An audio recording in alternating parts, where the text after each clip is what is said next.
Welcome, and let the night arrive without effort. Before there was a chart of the heavens, before spring was given its first bright sign, there was only a dark and patient sky spread over sleeping valleys, and in that sky there waited the faint outline of a ram, so delicate that it seemed less like a creature than a memory made of light. If you had stood in an open field on such a night, with the grass silvered by dew and the distant hills folded into shadow, you might have looked up and thought that the stars were trying to remember something. Not loudly, not urgently, only the way water remembers the moon, or the way a quiet house remembers footsteps long after the hallway is empty. Tonight, we are going to follow that memory, not in a hurry, and not as though we must solve it. We are only going to let it open slowly, like a gate in an old garden, until it becomes a path, and then a story, and then perhaps no more than a soft glow somewhere behind your eyes as sleep draws closer. There is no need to hold on to every turn of the tale. You do not have to store it away or keep it in order. The night is kind to stories. It carries them differently than the day does. In daylight, stories ask to be understood. In darkness, they ask only to be listened to for a little while, as one listens to rain moving across a roof, or to the sea in the far distance when a window has been left open, just a crack. There is a ram waiting above us in the dark, and beneath that small brightness there are fields, passes, temples, waves, and the long silver line of a journey taken by children who did not know, when evening first fell around them, that the sky itself would one day make room for their fear and for their rescue. So let the stars remain above us for now, just out of reach and just bright enough to promise that this old story of Aries did not begin in power, or pride, or prophecy alone. It began in the quiet human places where tenderness and danger can live side by side, where a child may look up at the night and not yet know that the shape waiting there will someday belong to them. There is no need to hurry to the first event. The hush before a story is part of the story. The dimness in which the mind begins to loosen its grip is part of it too. So stay for another moment in that wide sky where the ram is only a suggestion, where the dark is deep but not lonely, where the fields below are already giving themselves over to dew and silence. Somewhere a lamp goes out, somewhere a door closes softly, somewhere a sleeper turns and settles again. And above all of it, the ancient stars keep their patient places, holding an old shape in reserve until we are calm enough to see it. For the moment, though, you do not need the palace or the sky or the sea. You only need the place where you are now. Notice the bed beneath you, or the chair supporting your back, or the blanket resting with its familiar weight over your leg. Let your shoulders give up what they have been carrying. Let the muscles around your eyes become less interested in the day. If your jaw has held on to some small unseen tension, it may soften now. If your hands have been ready all day long to type, to lift, to reach, to hold, to solve, then they may grow still now without apology. Take one slower breath than the last one, and then another. Not a perfect breath, not a deliberate breath, just a little slower, a little easier, as though the body has remembered something simple and old about how to settle.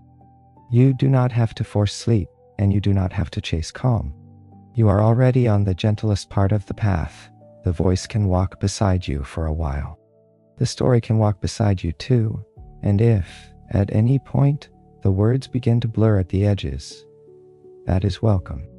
If your thoughts drift and return, that is welcome too. Nothing will be lost if thoughts are still passing through. Let them pass the way clouds pass over a moonlit field. They do not have to be pushed away. They may move on their own. The body knows more about rest than the mind often remembers. Given a little quiet, it begins to descend by instinct. The breath lengthens. The pulse gives up its hurry. The room grows less like a place full of objects and more like a shelter made of shadow, air, and permission. You may imagine the breath like a tide coming in and going out over smooth sand, leaving nothing behind that needs to be gathered. Each exhale can make the edges of the room a little softer.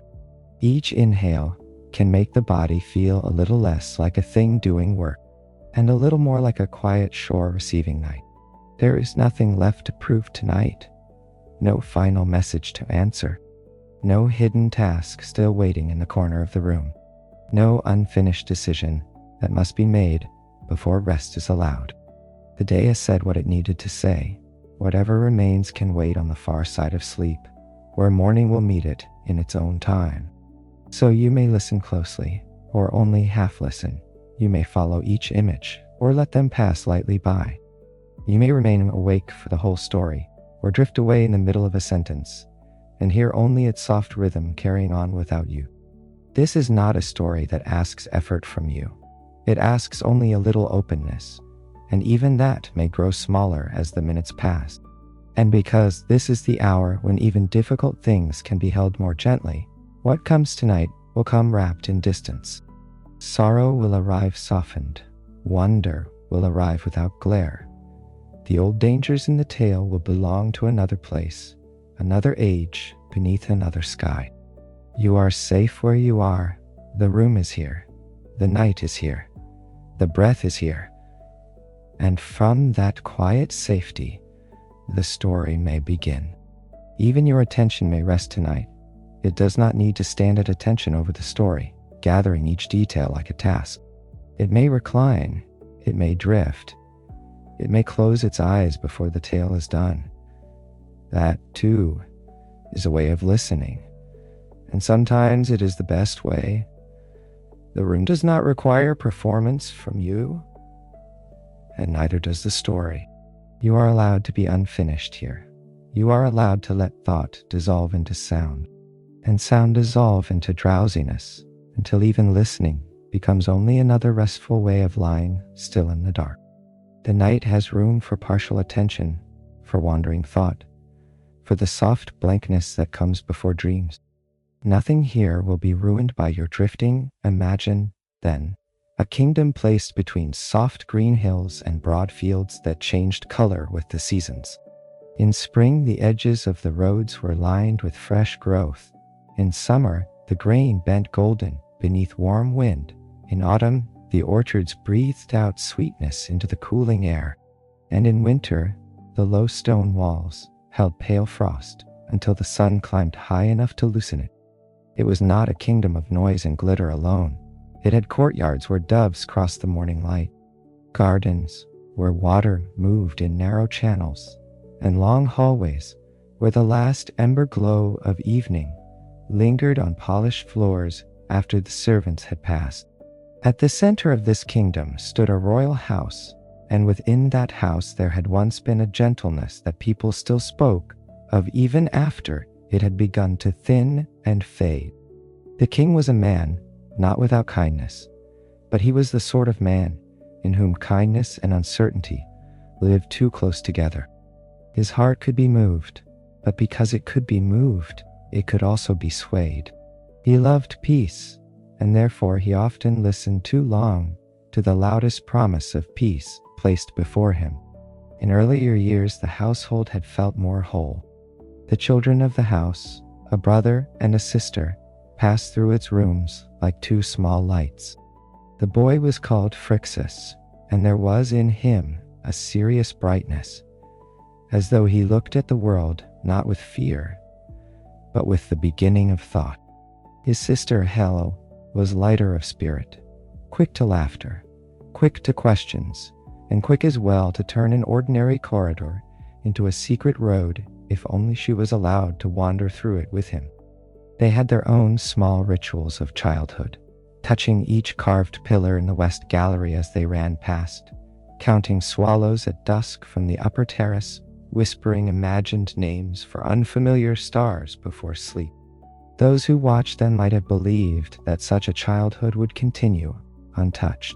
But in old stories, peace is often most visible in the moments before it begins to change. A household may still smell of baked bread and clean linen. The lamps may still be lit at the same hour. The servants may still lower their voices at the approach of evening. And yet some unseen shift has already begun. So it was in this house. The children's first mother was gone, and with her had gone a certain balance that no one knew how to replace. Another woman now moved through the palace in her place. She was graceful, beautifully spoken, careful in her gestures, and so well composed that many who met her for the first time believed her gentleness before they believed their own unease. She knew how to enter a room and make it feel, for a moment, as if order had returned. She knew how to speak in tones of concern. She knew how to lower her eyes at the right time and allow silence to do half the persuading. But there are people whose calm is only a surface over very active depth. The new queen watched the two children too closely. She noticed how others smiled at them. She noticed the old affection that still surrounded their names. She noticed that when the future of the kingdom was imagined, it was not always her own hopes that stood in the brightest place. And because she was not foolish, she understood something dangerous. Affection can be stronger than law, and memory stronger than rank. So she became patient. She never spoke against the children in direct anger. She did not need to. Instead, she let her resentment cool and sharpen until it became strategy. She listened. She waited. She watched the king's uncertainties. She learned which fears could move him, which worries the court already carried, which anxieties the people were most ready to believe. She was not interested in open conflict. Open conflict leaves marks. Quiet influence slips into a house like smoke and makes itself part of the air. The children, of course, did not yet see the shape of any of this. Phrixus still walked the gardens at twilight and listened to the evening birds settling in the fig trees. Hellel still looked for reflections in marble floors and laughed when torchlight made the statues seem to move. At night, they still leaned together at the lattice window of their chamber and tried to imagine what lay beyond the dark hills, beyond the roads, beyond the borders their tutors had traced on wax tablets. Above them, the stars followed their old paths. Below them, in the rooms where adults spoke softly, the first threads of danger were being tied. In the afternoons, when lessons were over and the hottest light had begun to lean toward evening, the children sometimes escaped the stricter parts of the palace and wandered into the outer gardens where olive trees cast a finer shade than the inner courtyards could offer. There Helle would ask questions about everything she saw. Why do leaves shine differently when the wind turns them? Why do swallows return to the same roof? Why does a pool look shallower when the moon is in it? Phrixus never answered as a tutor would have answered. He answered as an older brother answers when he is inventing steadiness for them both. Patiently, thoughtfully, as though the world was trustworthy enough to be explored. The shadow did not fall all at once. At first it came in little shifts that were easy to misread. A change in the way certain servants spoke when the children entered. A conversation that ended too quickly when the king approached. A few sealed messages carried by riders who arrived after dusk and left before dawn. The sort of changes that never seem important until, much later, one looks back and understands that the weather of a whole kingdom had already begun to turn. The queen moved with care. She let concern be the face she showed to everyone. She asked about stores of grain. She spoke of the harvest. She asked whether the farmers in the outer valleys had enough seed for the coming season. She invited advisors to speak freely in her presence, and because she seemed calm and attentive, they did. She learned the ordinary worries of the land and stored them away one by one. Then, when the time was right, she began to lean on those worries. Not heavily, never so heavily that anyone could point to her hand and say with certainty, there is the cause. But in the countryside rumors spread that the old methods were no longer safe, that a hidden blight was waiting in the soil, that grain should be prepared in a different way before it was sown. A small act, repeated often enough, becomes a custom. A custom, repeated at the wrong time, becomes disaster. Fields that had fed families for generations began to fail. Where green should have risen, there came only weakness. Where the villagers expected fullness, there came scarcity. The grain heads were thin. The storehouses were opened too early. In the market squares, the voices of traders grew sharp with worry. Women who had once bought bread without counting coins now counted them twice. Men who had spoken of weather began to speak instead of fortune. Displeasure, omens, old forgotten causes. In the palace, the ledgers no longer comforted anyone. Numbers could be copied, revised, argued over, but the look of the land itself could not be argued with. The earth was withholding. Phrixus noticed the change first, not in the council chamber, where he was too young to be invited, but in the kitchen corridors. There were fewer sweet smells there, less fruit, fewer careless peelings left in bowls. Meals grew plainer. The women who baked in the mornings no longer sang so often. Helle, who had always trusted every room to keep its old shape, asked one afternoon why the bread was smaller.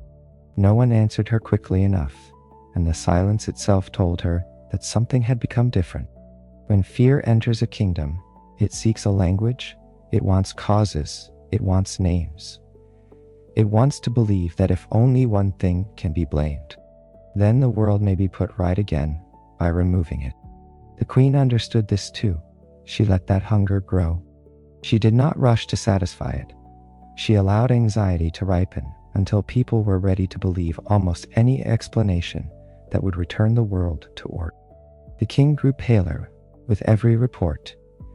He listened to farmers, priests, merchants, and courtiers, and each offered a different answer.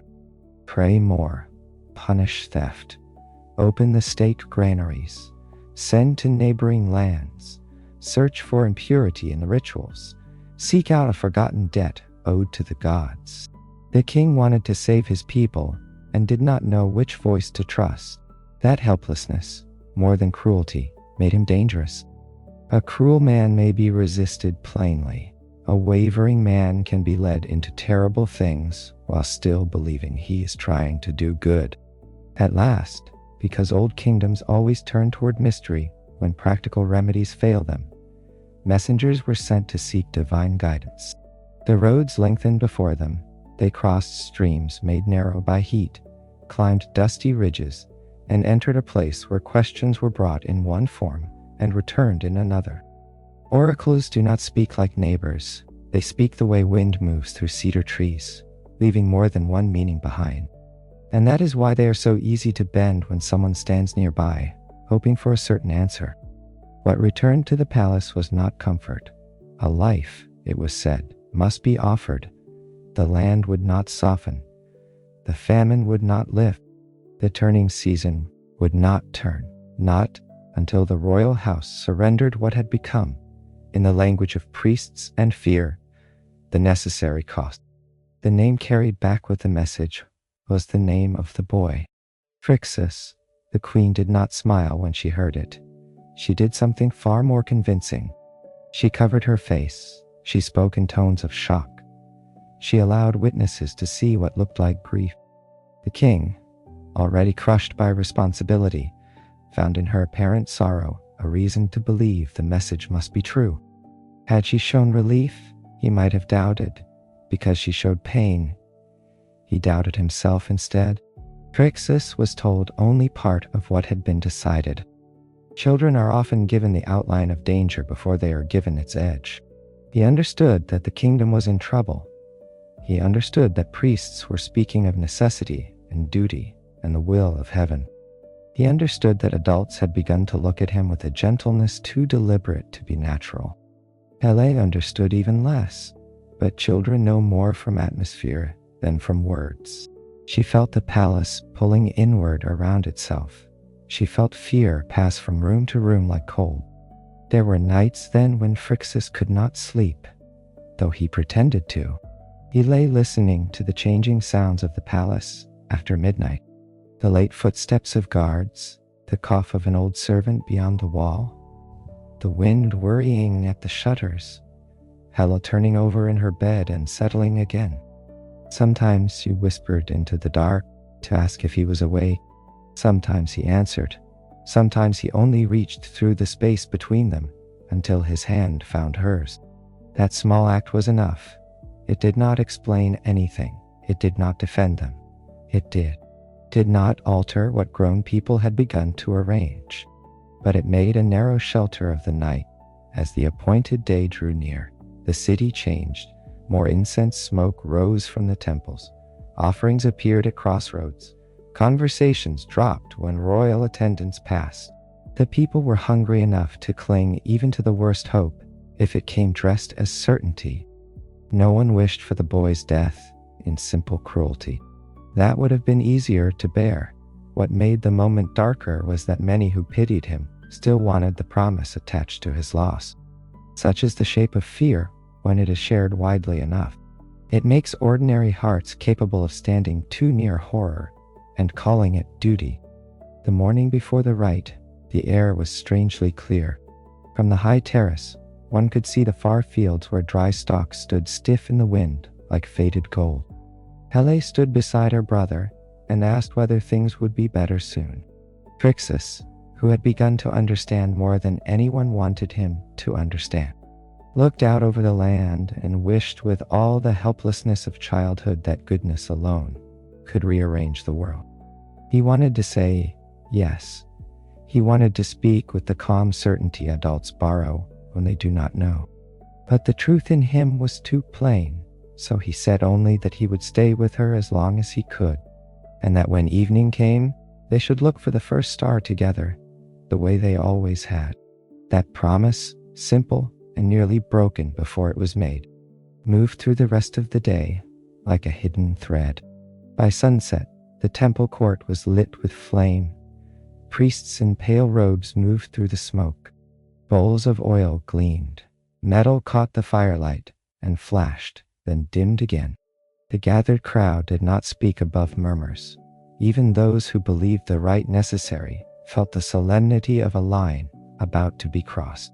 And above that whole trembling arrangement of human fear, the sky was deepening toward night, as though it were waiting.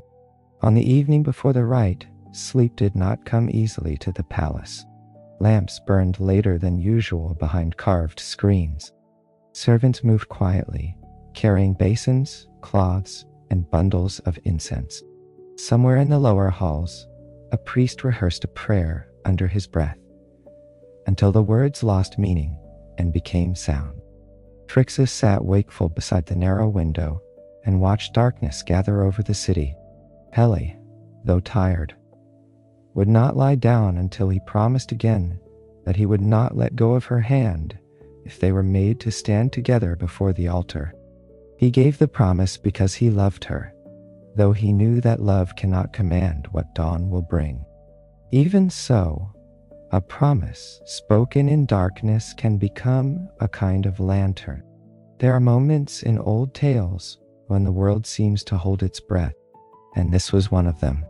Before anything happened that could be seen, the air itself changed. Not enough for the crowd to understand it, not enough for the priests to pause, but enough that if you had been standing there with a quieter heart, you might have felt that the evening had grown larger than the courtyard that tried to contain it. The first stars were appearing. The smoke from the altar was thinning as it rose. The last blue of day was giving way to a darker and more spacious color. The color of deep water, the color of distance, the color the sky becomes when it is about to admit that it does not belong to kings. Trixus stood where he had been placed, and Hele stood near him, small and rigid with fear she could not name. Yet above them, beyond the grasp of those who had arranged the rite, there remained a stillness untouched by panic. It is sometimes a comfort, in stories and in life, to remember how small a human scheme is once it is set beneath the full width of evening. Torches flare, voices whisper, decrees are announced, and still the stars continue their quiet work. So let the tension loosen for a moment. Picture the hills beyond the temple, already dim. Picture the roads running pale between the fields. Picture the first coolness settling into stone. Picture the vastness above the frightened child. And in that vastness, the possibility still hidden, still far off.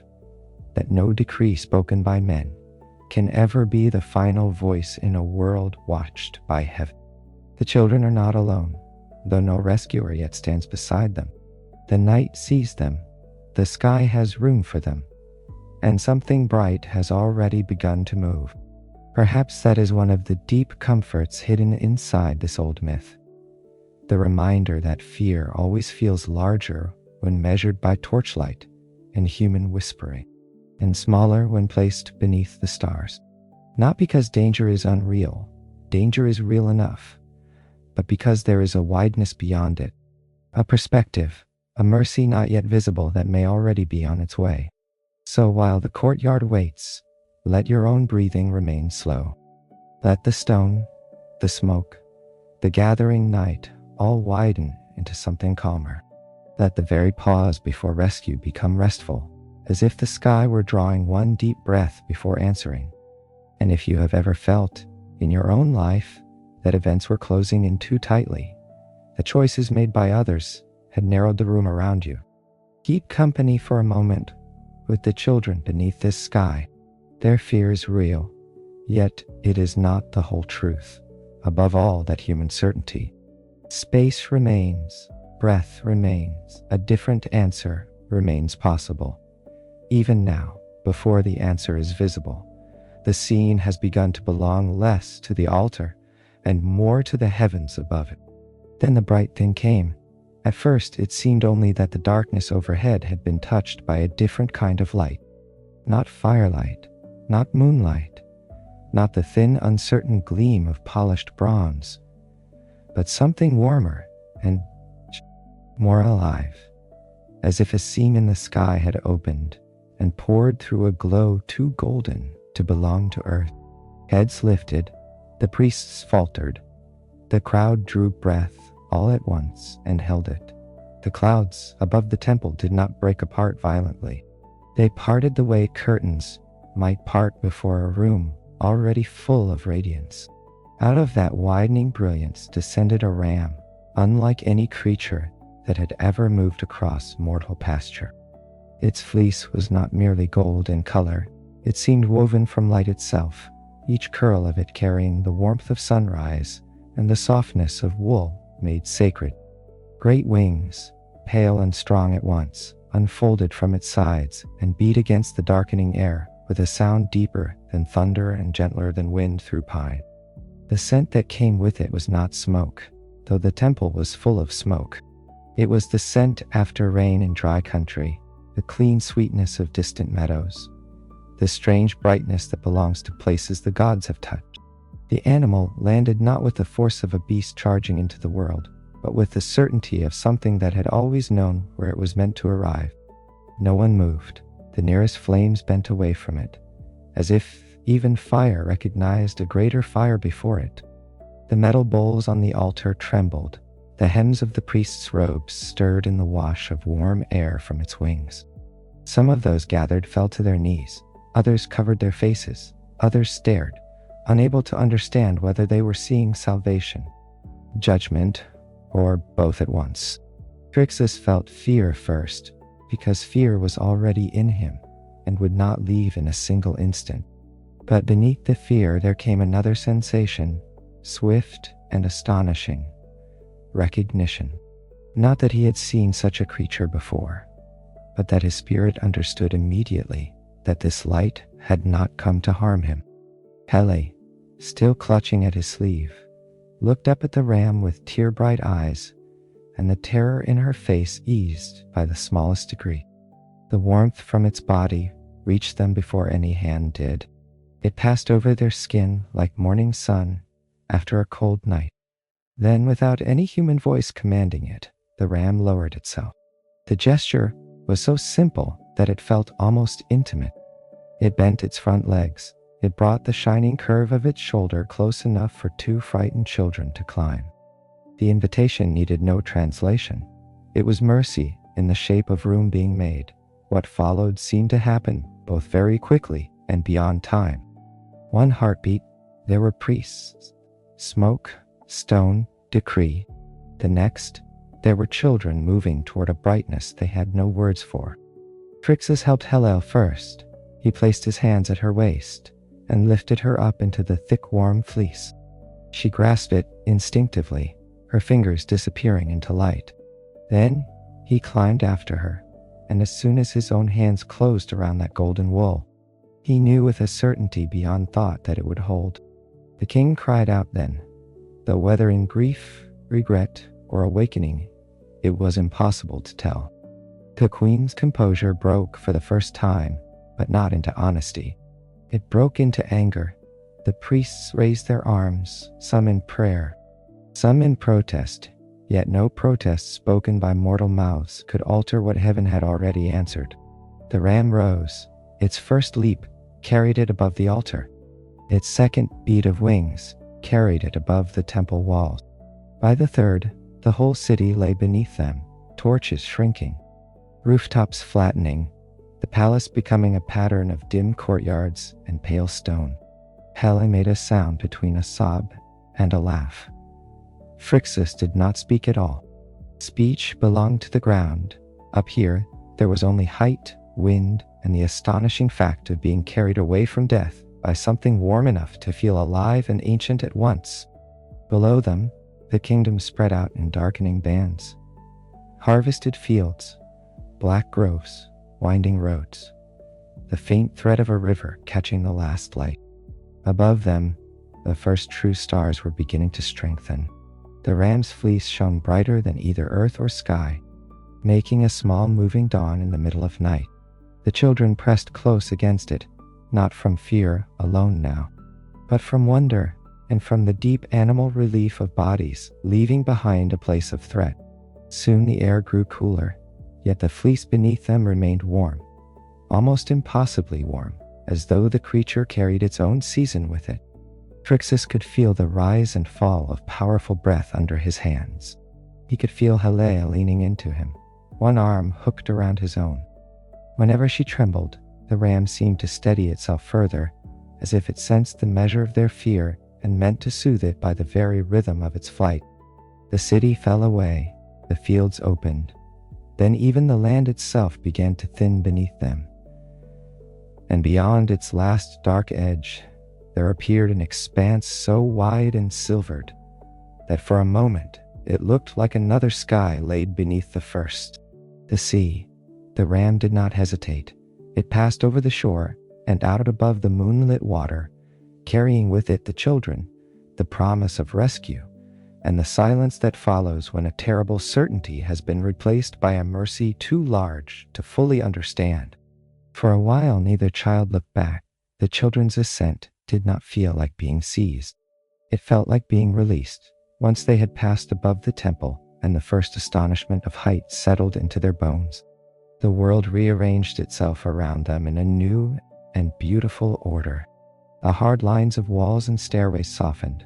The city, which on the ground had seemed crowded with judgments, duties, and watchful eyes, became from above a quiet arrangement of roofs touched by faint gold and shadow.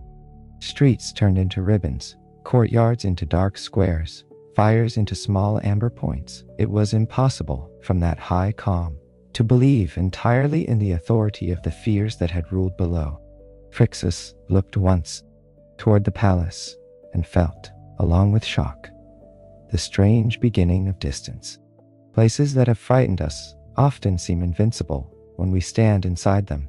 Seen from afar, they become fragile, the halls where whispers had coiled around the future, the rooms where adults had mistaken fear for wisdom, the thresholds before which servants had bowed. All of it now seemed small.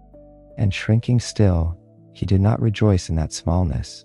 He simply saw it clearly for the first time. The ram carried them onward with a steadiness that was almost tender. Its wings did not strain or rush. They moved with deep and measured power, as if distance itself had agreed to lessen beneath them.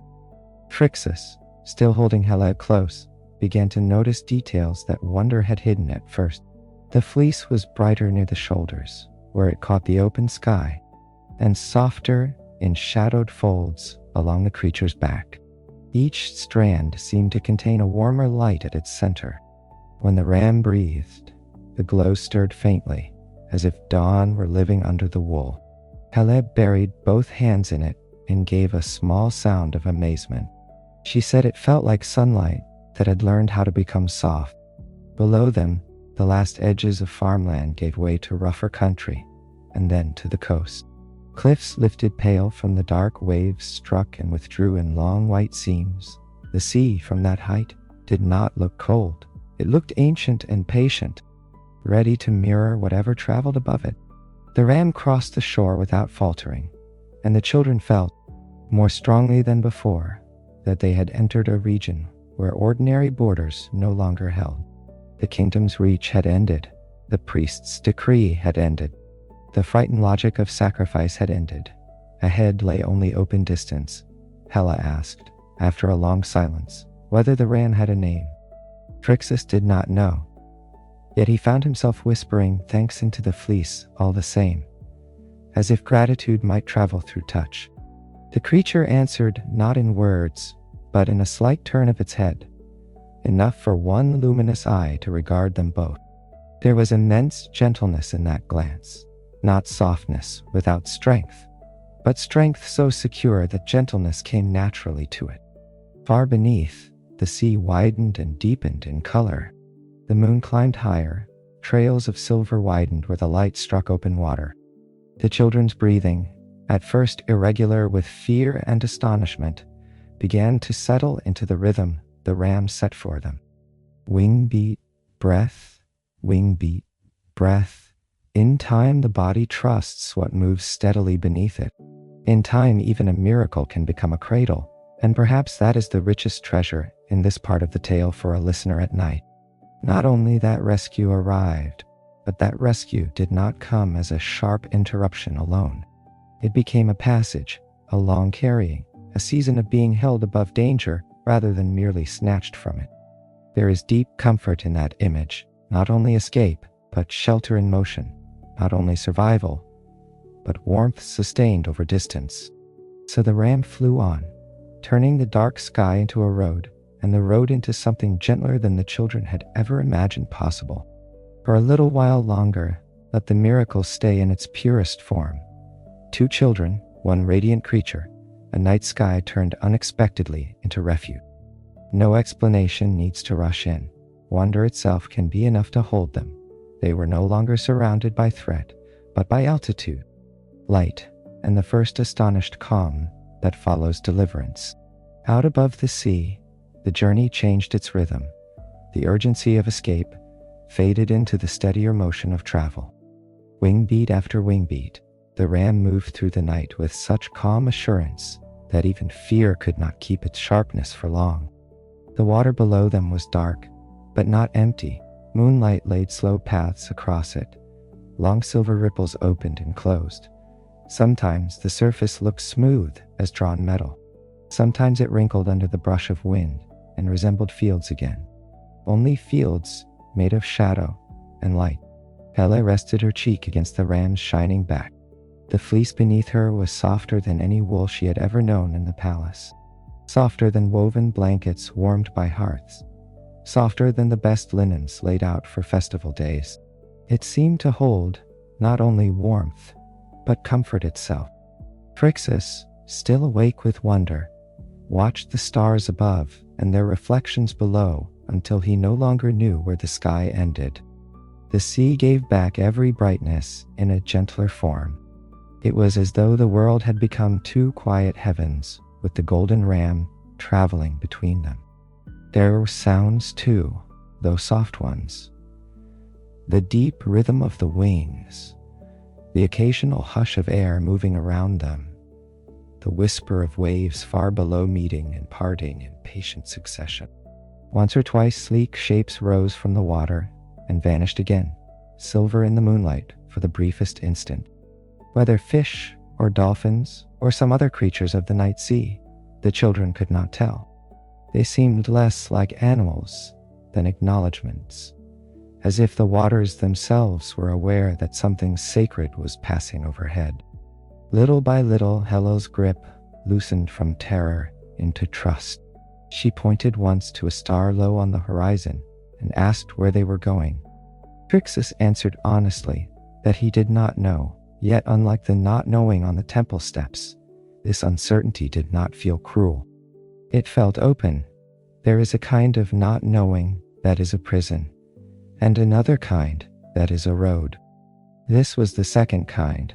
The farther they traveled from the kingdom, the more the world seemed to widen rather than darken. The sea breathed below them in immense and even measure. The sky deepened, but never closed.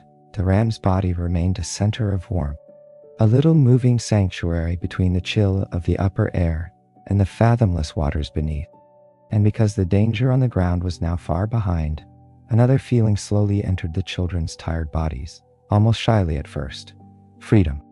Not the bright freedom of running or shouting, but the gentler freedom of no longer being watched by those who wish you harm. No command followed them here. No whisper in a hallway could reach them. No fearful decree could rise high enough to touch them. For the first time in many days, perhaps in many months, they were simply in motion beneath the open sky, carried by a force that asked nothing of them except trust. Hele grew drowsy. Phrixus felt it in the way her weight leaned more completely against him. He turned slightly to shelter her from the wind, and in doing so looked once more across the endless dark silver water. Somewhere behind them were temples, fields, rumors, hunger, and the tight grip of adult fear. Somewhere ahead of them was a shore they could not yet see.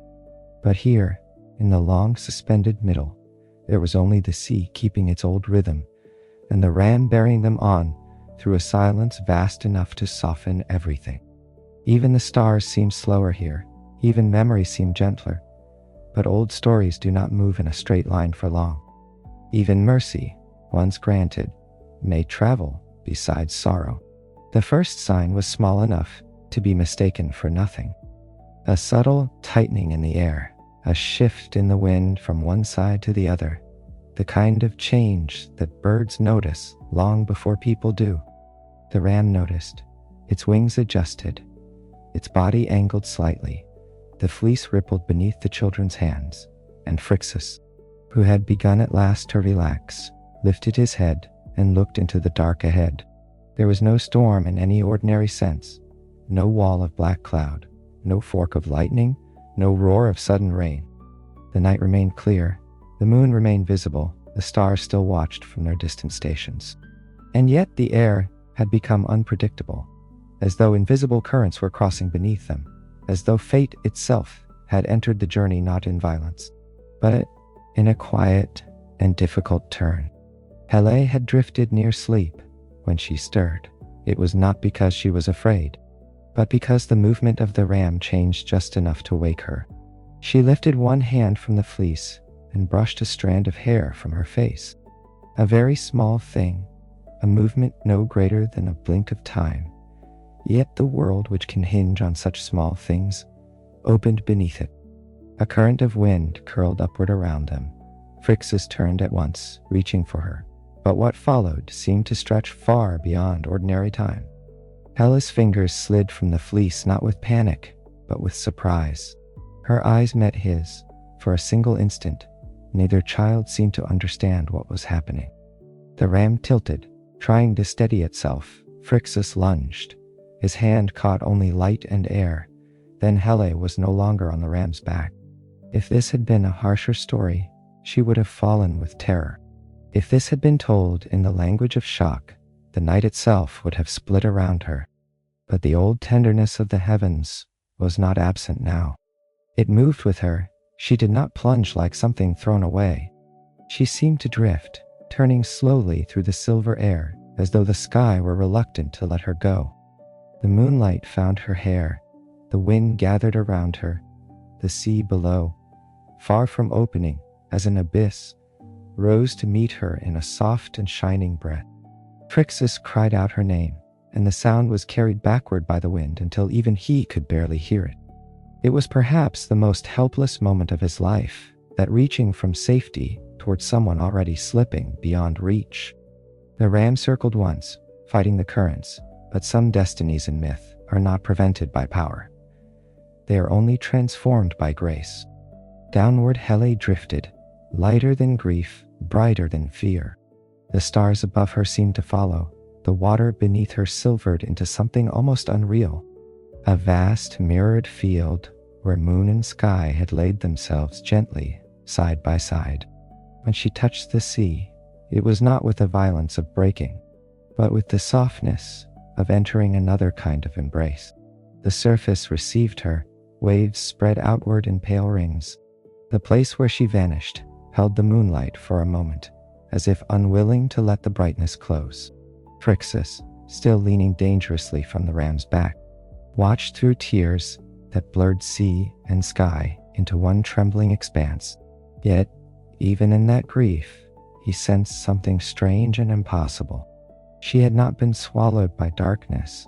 She had been taken into another element of the same story, into water and memory, into the naming of places, into the world's quiet keeping. The sea below went on breathing.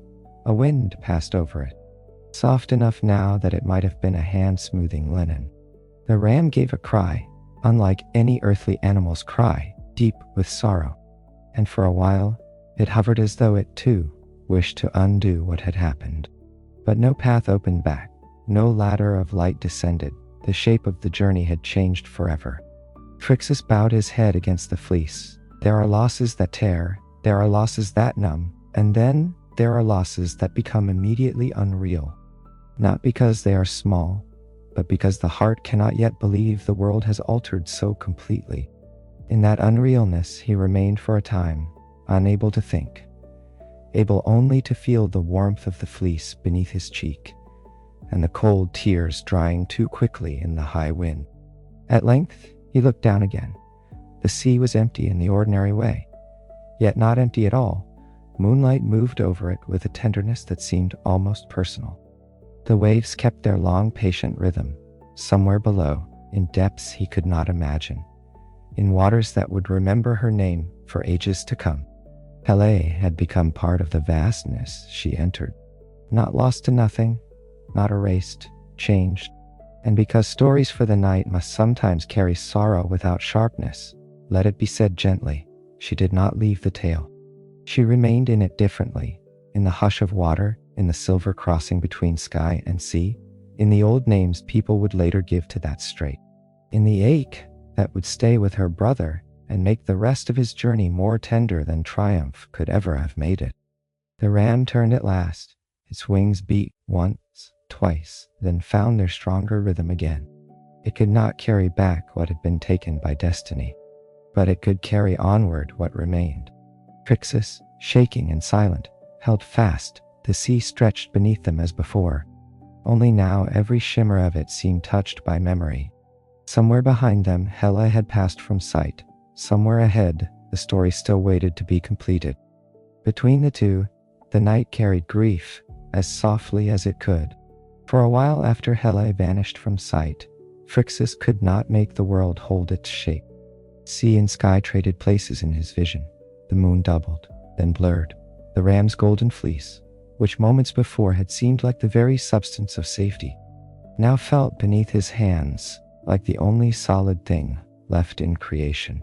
He clung to it because the body clings when the mind has gone beyond speech. He did not know whether he was still calling her name, or whether that call had already folded inward and become only pain. The ram continued to circle once, then twice, not in confusion, but in solemn acknowledgement. Down below the water moved with its old undisturbed rhythm, and that gentleness was almost unbearable.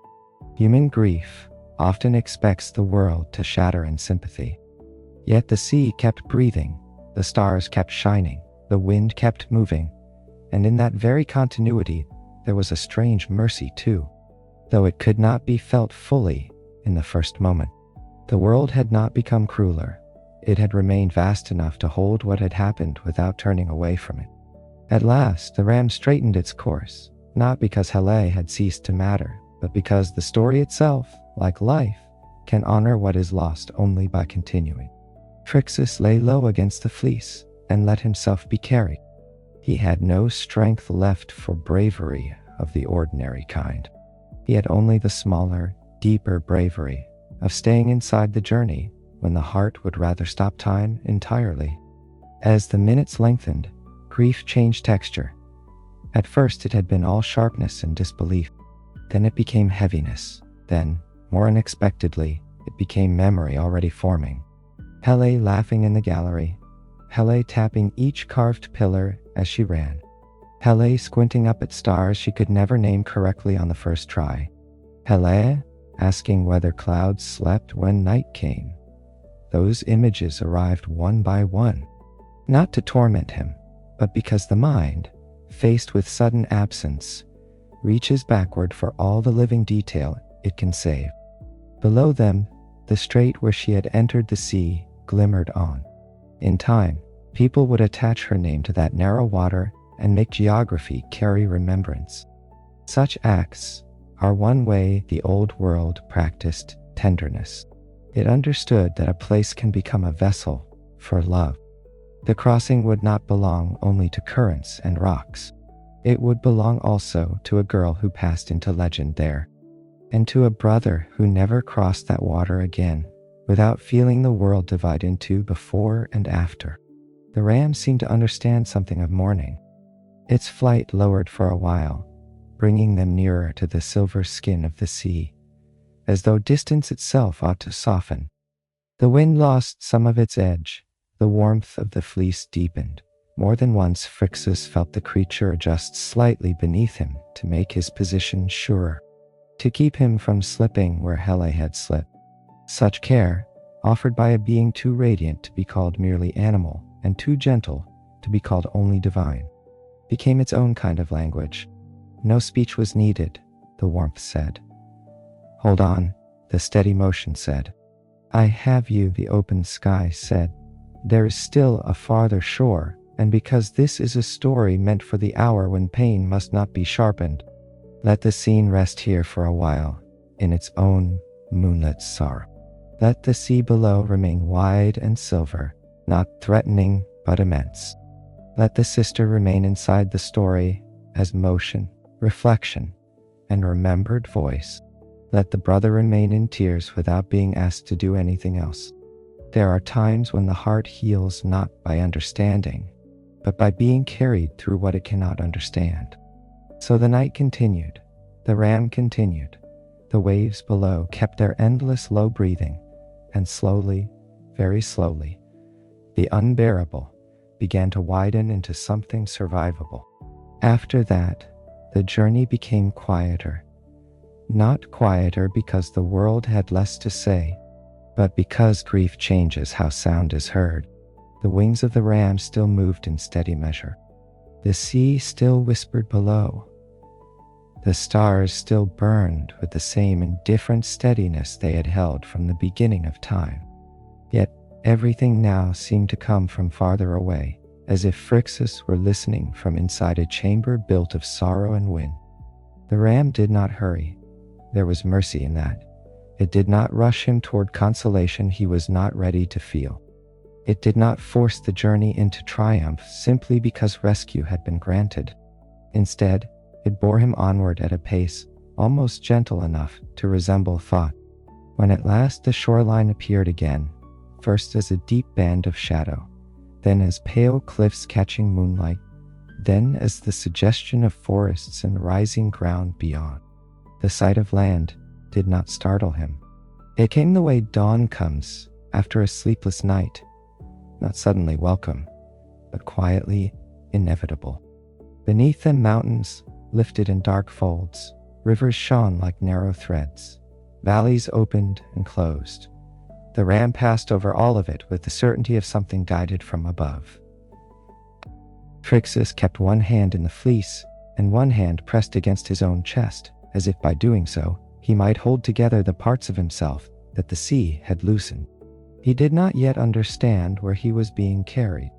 He understood only that the journey had not abandoned him, and that somewhere beyond the next ridge or the next river, there would be a place where motion slowed, and the heart might finally set down a portion of what it could not keep carrying forever. Sometimes the kindest part of a story is not the miracle itself, but the quiet interval after it, when nothing more is demanded, and the world simply continues to hold you. This was that interval.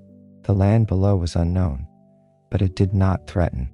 The air was cool, but the fleece remained warm, The child on the ram's back was wounded by what had happened, but not alone. And above it all, the sky, vast and nearly silent, kept its watch. At last, there appeared ahead a warmer glow, not from fire laid out for sacrifice, but from a country touched by gentler abundance. It spread along the horizon like the memory of morning. The ram angled toward it, descending by slow degrees, and Phrixus, who had thought he could feel nothing clearly again for a long time, felt one small thread of relief begin to move through him. The journey was carrying him somewhere that would receive him. For the first time since Hela slipped into the sea, he let his body lean into that possibility. From time to time, he lifted his head and looked ahead, as if testing whether hope could be born yet. Each time he found the same answer. Not hope exactly, not yet, but direction. And sometimes direction is kinder than hope because it asks less. The land that received him felt unlike the one he had left. Its air was richer, carrying the scent of damp earth, resin, and distant flowering trees. Even in the night, there was a softness to it, a sense of life held in reserve rather than wrung dry by fear. Hills rose in patient shapes. Groves thickened in the folds between them. Streams caught what little light there was, and returned it in calm silver pieces. This was Colchis, though Phrixus would not at once know the name with the certainty that later generations would speak it. To him, it was first simply a place that did not wish him harm. The ram descended into a sacred clearing bordered by tall trees whose leaves stirred with the smallest movements of air. The ground there was level and fragrant. Moss thickened around old stones. Somewhere nearby, water moved over rock with the low continuous voice that turns lonely places into shelter. The creature folded its wings and lowered itself once more so that the boy might climb down. When Phrixus's feet touched the earth, he swayed. A journey can end before the body has learned that it is over. He laid both hands on the ram's neck, more to steady himself than in farewell, and felt again the deep living warmth that had borne him across fear, sky, sea, and loss. For a little while he could not speak. Gratitude and grief were too close together in him to separate. Then the stillness of the grove changed. It did not become disturbed, it became attentive. Torches approached through the trees, not in a frantic line, but at a measured pace. Men and women of that land emerged gradually from the dark, their garments simple, their faces lit by caution first and wonder soon after. They saw the boy, the impossible beast beside him, and the brightness of that fleece, which turned ordinary flame into a poorer light. No one shouted, no one ceased. The sacred often requires silence before it permits understanding. An elder came forward, then another. Questions were asked softly in a tongue Phrixus only partly grasped, yet the truth of his arrival needed little translation. The ram's presence said what words could not. The boy who stood before them was not merely a traveler. He had been delivered. There are moments when myth touches earth so gently that the people witnessing it barely know whether to bow or to breathe. Such a moment filled the grove. Phrixus, weary beyond measure, found that he no longer needed to defend himself against the world. The gaze turned on him. Here was not hungry. It was reverent. The people of Colchis brought water. They brought a cloak. They brought the calmness of those who understand that some stories should not be crowded by too many questions too soon. And the ram, its task now nearing completion, turned its great luminous head toward the boy one final time. In later tellings, people would speak of sacrifice, of offering, of the golden fleece becoming an object of destiny for heroes yet unborn. Those things belong to the larger weave of myth, and they matter. But before they mattered, there was this smaller and quieter truth. A child stood in a moonlit grove, alive because a radiant creature had crossed the world for him. And in that child's heart there rose an astonishment deeper than fear. With the guidance of the people there, the ram was honored in the old way. Not as a possession, not as a beast captured, as a sacred gift completed. Phrixus wept then, openly and without shame, because rescue, once it finally reaches rest, often releases every feeling that had to stay silent while survival was still in motion. Tears fell onto the shining fleece, hands steadied his shoulders, voices murmured prayers to powers both near and far. When at last the golden fleece was lifted away, its brilliance did not dim. It remained warm to the touch, radiant as a piece of dawn preserved from the sky. It was placed with ceremony in a holy grove, guarded, cherished, and spoken over with vows. The people understood, even if they could not yet know how fully history would prove them right, that this object would not belong to one household or one generation alone. It had already crossed the boundary between rescue and legend. Phrixus was given a place among them, a bed, food, quiet, time enough for his breathing to slow and for his eyes to close in safety. Yet even as comfort returned in fragments, the story did not harden into simple happiness. Hela's absence remained. The sea still lay between what had been taken and what had been saved. The boy had reached sanctuary, but the tenderness of the tale deepened precisely because sanctuary did not erase sorrow. So in Colchis, he began not a victory, but a gentler chapter. He became part of a land that welcomed him. He learned the names of its winds and trees. He carried forward the memory of the sister who had not stood beside him in that clearing. And in the sacred grove, where the fleece shone among leaves and prayer, the promise of another future waited quietly, as old stories always do, for the next hands meant to lift it. For now, though, the grove rested. The people withdrew. The torches burned lower. The streams continued speaking to the stones. And above the sheltering trees, the stars went on, arranging the shape that this story would one day become.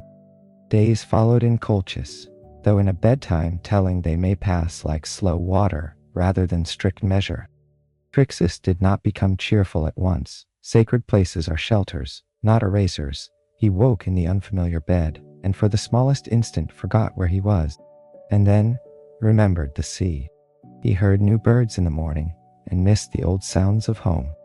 He walked beneath trees heavy with leaves, and thought of the narrower gardens where Hela used to trail her fingers through fountains. The people of the land understood more than he could say. They did not press him with eager questions. They let grief have its rightful pace. This too matters to the shape of the story. Rescue is often imagined as a single bright moment, the opening of clouds, the arrival of wings, the crossing from danger into safety. But real comfort, even in myth, continues afterward in smaller forms.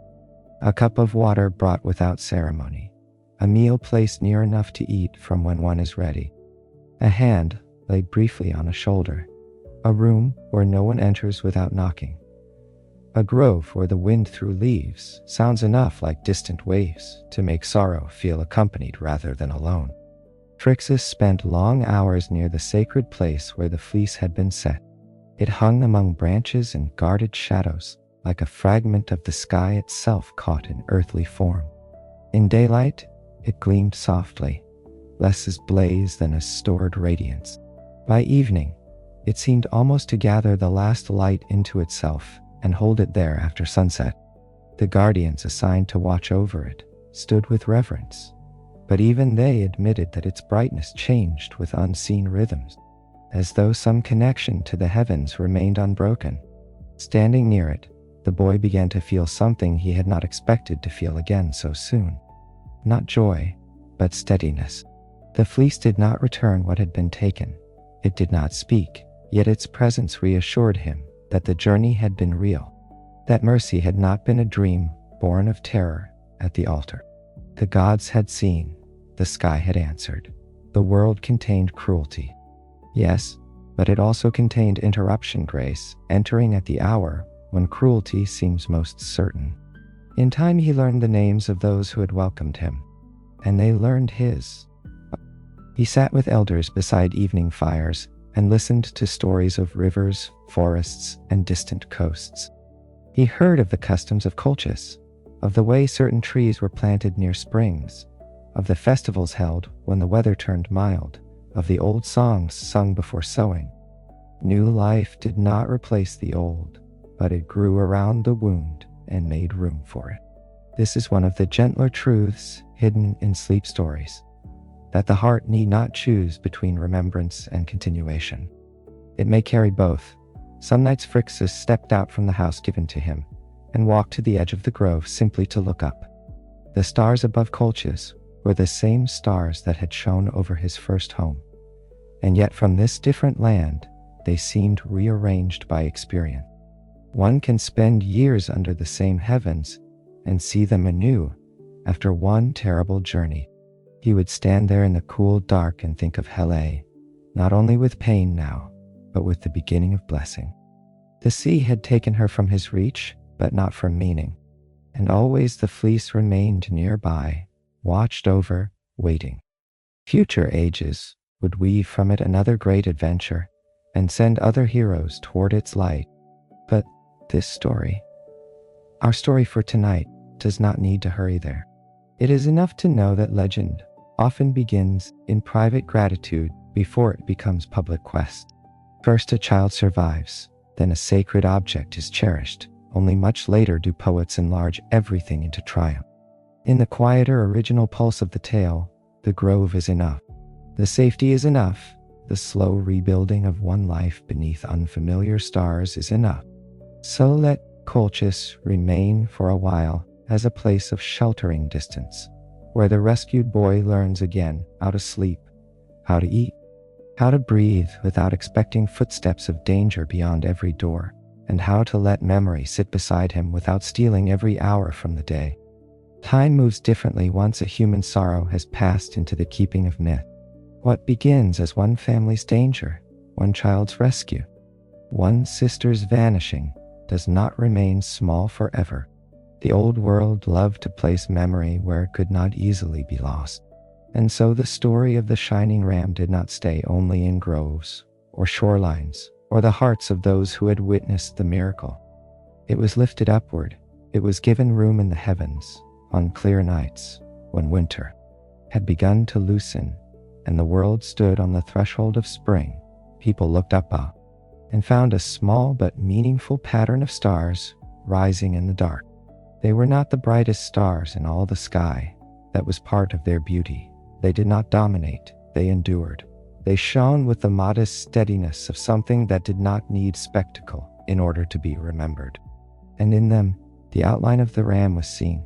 Aries not merely an emblem of force, as later ages would sometimes simplify, but a sign carrying older and gentler truths inside its brightness. A creature of rescue, a bearer across dangerous distance, a warmth moving through cold air, a beginning born not from arrogance, but from having survived what might have ended everything. If you were standing outside in the cool hour before sleep, and if the season were turning towards spring, you could imagine why ancient people loved that sign.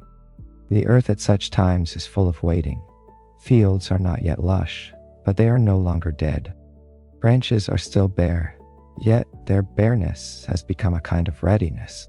Light lingers a little longer each evening. Water softens in the channels where ice had once held. All creation seems to draw a breath that is not the deep sleeping breath of winter, but the first waking breath of renewal. Aries belongs to that threshold. It does not arrive when the world is fully blossomed. It arrives when becoming is just beginning. That is why the constellation fits the story so well. Phrixus was not rescued into completion. He was rescued into continuation. He was carried not toward certainty, but toward a new chapter whose shape he could not yet know.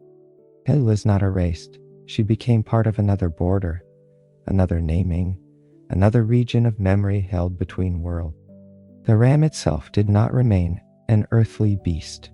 It became a lasting figure against the dark, a reminder that movement forward is sometimes most sacred when it happens after fear, after confusion, after nights when the future seems to have narrowed to almost nothing. Later thinkers, priests, travelers, and stargazers layered many meanings upon Aries. Sailors used the sky to guide them across dark waters, trusting what returned season after season to the same place. Farmers marked the year by the heavens, and saw in this sign the ancient companionship between sky and field, constellation and sowing, star and season.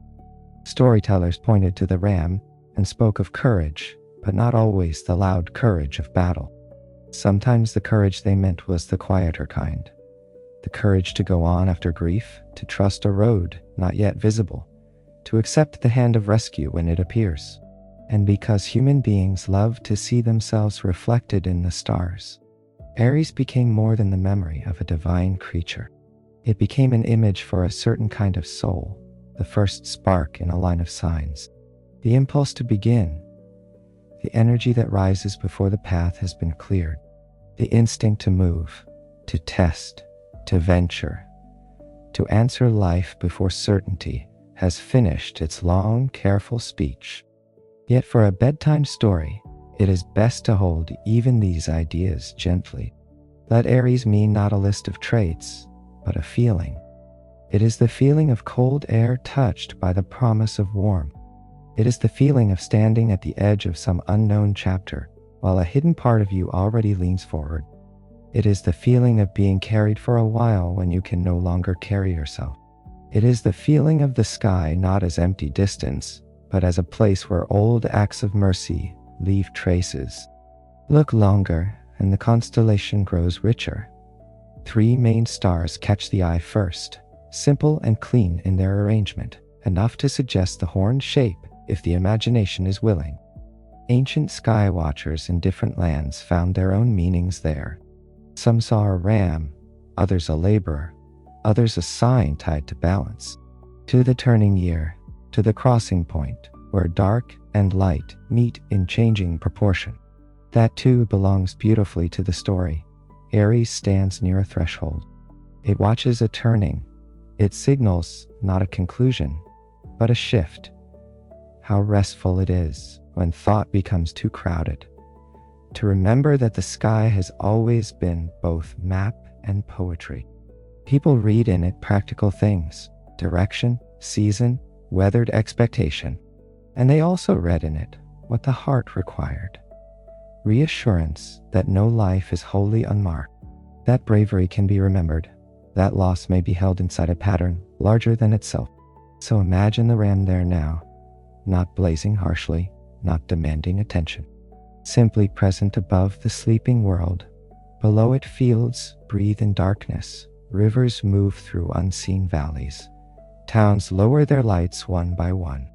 A child somewhere asks the name of that small cluster of stars. An elder answers. A traveler crossing late water glances upward and feels less alone. Someone beginning again after a season of difficulty sees Aries rise, and without knowing exactly why, feels a little steadier. This is how myths continue living, not only as stories told outright, but as quiet companionships between symbol and moment. Aries returns each year to remind the world of motion, emergence, and first light after long uncertainty. The ram returns to the sky to say that there are passages we survive, not because we were strongest, but because help reached us, because endurance lasted, because the dark made room for a brightness that knew our name. And in the hush of night, when all meanings become simpler and softer, perhaps that is enough. Not conquest, not destiny in its loudest form, only this: the world can change, the season can turn, the frightened can be carried, the lost can be remembered tenderly, and somewhere above the roofs and trees and sleeping rooms of the earth, a small shape of stars still keeps faith with that old promise. If we stay with the stars a little longer, the meaning softens further. Aries does not shine like a command. It shines like encouragement. There is a difference. A command tells the heart to become something at once. Encouragement sits nearby and waits. The constellation belongs to the second kind of power. It does not force, it reminds, it lifts. It says that movement is possible, that the season can turn almost without noise, that one may step into a new chapter without having solved the old one perfectly. This is why the sign has always been linked with beginnings that feel larger inside than they appear from the outside. A field at the end of winter looks nearly unchanged until the first tender growth proves otherwise. A traveler may stand one moment still on the threshold, and the next have already begun by shifting weight forward. A grieving heart may think itself unmoving, and yet one morning discover that it has accepted one more breath, one more meal, one more sunrise, one more small act of trust. Aries belongs to such movements, first movements, brave in their quietness. Even the old astronomical role of the sign carries this atmosphere. In ancient timekeeping, sky watchers paid attention to the place where the years seemed to balance and tip toward light. They looked upward to understand what the earth below was preparing to do. The heavens and the fields answered each other. The stars were not separate from sowing, from weather, from migration, from return. Aries stood near that conversation, between above and below. To notice it was to notice that the world changes by pattern, not accident alone. For a listener settling toward sleep, perhaps the most restful part of this is the sense of order. Not rigid order, living order, seasons yielding to seasons, constellations rising and setting, stories returning in altered forms. The same sky seen by shepherds, sailors, children, and insomniacs. Human life may feel tangled, hurried, and private, yet above it there remains a wider rhythm into which all our smaller rhythms fall. Aries is one gentle sign of that vast arrangement. Imagine an ancient farmer standing at the edge of a field at dawn. The soil is dark and ready. The air still carries a trace of winter, but not enough to stop the work. He has looked to the sky in the nights before this morning, and what he saw there encouraged him. The season is shifting. Begin. Imagine a sailor out on a dark coast, seeing the same small stars and measuring direction by what returns reliably. Imagine a child beside a doorway, learning the names of constellations from an elder who speaks not only facts, but story. In each case, Aries offers something slightly different: timing, guidance, wonder. But in all cases, it serves as companion to motion. The sign has also gathered around itself the language of fire, and that too can be held softly. Fire need not mean destruction. It may mean warmth at the center, energy before form, the spark that rises when life resumes its flow. The golden ram carries that kind of fire, not a consuming blaze, but a moving glow, not heat that scorches, but heat that protects. In this sense, Aries is the hearth flame of beginnings, the ember that survives long enough to relight a sleeping room before dawn. And what of those said to be born under its sign? It is easy to reduce them to noise or impulse, but the deeper myth suggests something more tender. They may carry within them a wish to move forward even when the path has not been explained. They may trust the first step. They may feel life as invitation rather than purely as caution. At their best, they bring initiative not because they love conflict, but because some old part of them remembers that to remain frozen is sometimes the greater danger. They answer the opening. They lean into the road. They are stirred by the thought of emergence. Of course, every such force carries its shadow. What urges us onward may also make us hasty. What gives courage may also make patience difficult. Yet the myth of the ram offers its own correction. The true power in this tale is not mere charge or impact. It is carrying, protecting, enduring distance. The higher expression of Aries is not recklessness. It is brave care in motion, to begin while still remaining warm enough to shelter others, to move while keeping tenderness alive. Perhaps that is why the constellation continues to matter even in ages that know more of science than of omen. Facts do not dissolve symbols. They often make symbols more beautiful. To know where a cluster of stars lies in the northern sky, to know the names of its brighter points, to know how the seasons position it above the horizon, none of that weakens the old story. It simply adds another layer of wonder. These are real stars at real distances, shining with their own ancient fires.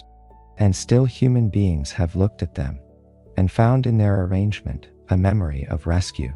The truth of astronomy and the truth of story do not quarrel here. They lie together like sea and reflected moon. So when Aries rises, let it rise in your imagination now, not as a label in a chart, but as a patient lantern over the threshold of the year. A small constellation, a durable myth, a sign that the world has not finished beginning. And if some part of you needs that message tonight, it may receive it quietly. You may begin again without fanfare. You may carry sorrow and still move. You may be uncertain and still be guided. You may be tired and still be held for a while by something warmer and wiser than fear. Above all, you may rest beneath a sky that has always kept stories of renewal in reserve for those willing to look up. The ram remains there, not to shout, but to accompany. The dark remains there, not to threaten, but to make room for the light to be seen. And the old tale remains there, folded into the stars, waiting whenever another season turns and another soul needs reminding that the way forward can begin softly. If the story leaves anything with you tonight, let it be only an image. Not the altar, not the famine, not the frightened court. Let those things fade first. Let what remains be simpler. A dark sea under moonlight, a sky full of patient stars, a bright ram crossing between them, carrying warmth through cold air. Or perhaps another image, 3 modest stars, not the largest in heaven, yet enough to draw the outline of memory if you look at them long enough. Enough to suggest a creature once sent in mercy, enough to remind you on some future night when the season is changing and the world feels undecided, that beginnings do not always announce themselves loudly. Sometimes they appear as a small pattern overhead, easy to miss unless you have once heard the story that taught you how to look. So if, on another evening, you find yourself outside beneath a clear sky, and if your eyes lift without hurry, and if you notice that little shape in the dark, you may feel, not think, only feel that somewhere in the mind there is still a child holding golden fleece above silver water, still moving toward a shore not yet visible, still being carried onward. That is enough. The story does not need to stay in words to remain with you. Maybe later you will not remember the whole tale at all. Maybe you will remember only warmth against cold air, only silver water under a quiet sky. Only the feeling that help can arrive from above the line of human fear. Sometimes that is how the best sleep stories remain, not as plots, but as climates. A remembered feeling is sometimes more faithful than a remembered sentence, and perhaps that feeling will return to you one day without explanation, as calm sometimes does. Some lights are remembered best when they are half forgotten, gently, very so. And now even that image can grow lighter. The sea may quiet, the stars may blur, the golden fleece may soften into nothing more than warmth. The path ahead need not be seen. The old kingdom may close its gates behind the story. The sacred grove may fall into silence. The sky may keep the rest. You do not need to follow the ram any farther tonight. You do not need to remember every name or every turn in the journey. Let the details loosen, let the edges dim, let the story recede the way a shoreline recedes when a boat drifts slowly outward under a calm moon. Feel again the place where you are resting now, the support beneath you, the stillness around you, the easy rise and fall of breath. Nothing in the tale asks anything more of you. Its work is done. It has crossed the water. It has entered the stars. It can remain there, glowing faintly somewhere beyond thought while you sink deeper into rest. If a sentence lingers, let it linger only as rhythm. If an image lingers, let it float without meaning. If sleep comes, let it come as quietly as the ram descended through the dark, and as gently as the sea received the silver light. And if you wake later in the night with only the softest trace of this story left behind, Perhaps that trace will be enough to guide you back toward calm. A sense of warm brightness moving through darkness. A sense of being carried. A sense that not every unknown leads to harm, and that some old lights remain above us, simply to make the night feel kinder. So let the stars keep watch. Let the sea keep breathing. Let the world beyond the room grow distant, and let yourself drift a little farther now, into the quiet that has been waiting for you all along. There is nowhere you must arrive before sleep takes you. There is only the drifting itself, the kind dimness around you, and the old patient feeling that somewhere, above all effort, the stars have already settled into their places. Rest does not need a sharp ending. It only needs enough quiet to continue on its own.